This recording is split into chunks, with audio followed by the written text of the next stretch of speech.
Alright, this is just a quick overview of some of the props I've done recently within the last, say, couple of months.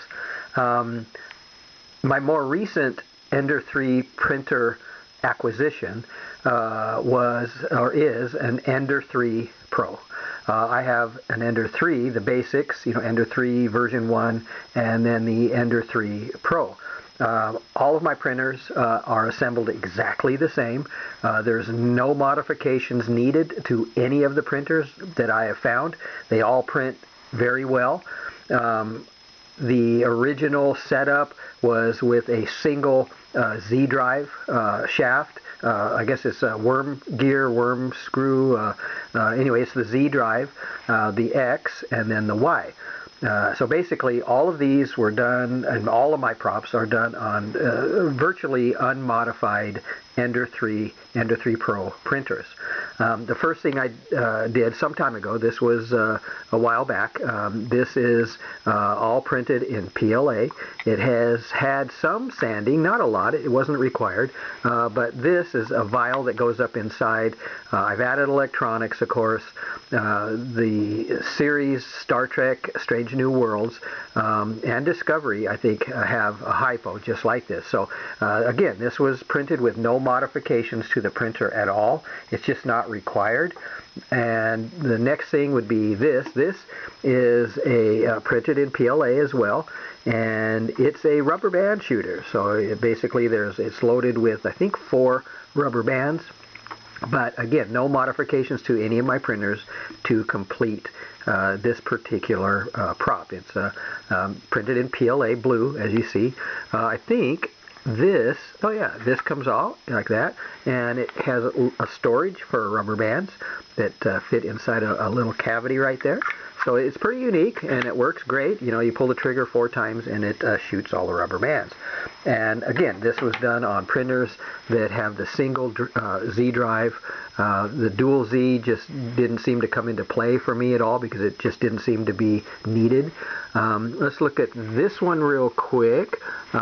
This again was from Strange New Worlds, or it was, I guess, essentially was, it gave me the, what is it? Interpretate? No, it's based on Star Trek and Spock's.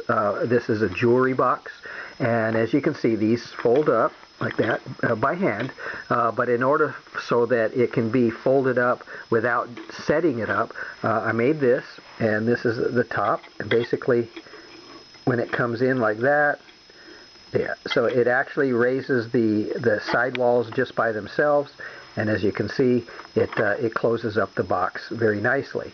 You lift this up, you get the little jewel out of here like that. It's a jewelry box. It holds a special jewel that sits right there in the middle. Okay, and again, this was printed in PLA on a stock printer. Let me move this out of the way. And then we have this. This is from Star Trek again.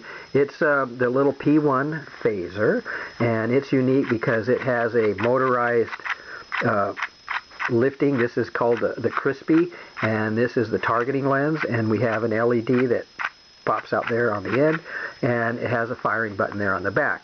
Again, all PLA, no modifications to the printer, and I hit the button and it shoots. Okay, so there's that. And then we have this. This is the SNW communicator, same thing, all PLA. This is a fully, I guess fully functional. The moire, the little rotating spot here that has the moire effect, is indeed a motor. It's not a video player. It's literally a mechanical motor that turns slowly, and it gives the moire effect here in the screen. It is a working Bluetooth as well. It's a Bluetooth phone connection as well, so you can actually use it as a phone. This one here is a little scanner. It's a little handheld scanner for one of my props.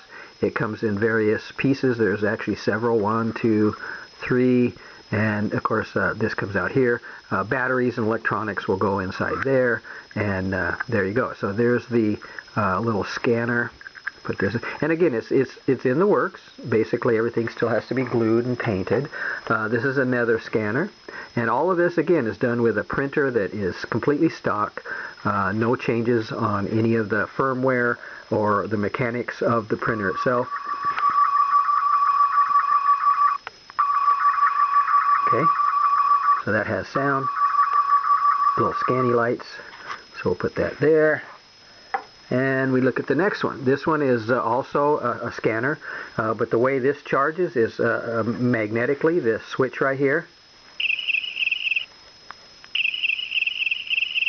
Okay, it also, the LEDs are on the top of the scanner, not the sides like the other one was. And again, it's all self-contained. This is the battery charger. There's a 9-volt battery in here, and you can see that it makes connection and goes into the charging mode. And then there's this. I'm working on a tricorder from Picard. This is simulates the phone that is used. The Z flip phone is normally used, but I did not want to go that route, so I made a box. This is actually a backlit box. This closes, and it's to simulate the use of the Z flip phone. It lights up. You can put your graphic in there and do whatever. I can also add electronics in here if I want an active screen or whatever. But it's all up to me as the prop maker. I can add anything I want to it. So there it is. It has a little hinge right here, and it works great. So let me turn this off. And I just wanted to share that with you and show what an Ender 3 printer can do without any modifications at all. It's literally, working for me, not against me. And it's the changing the Z drive or X or Y is not required.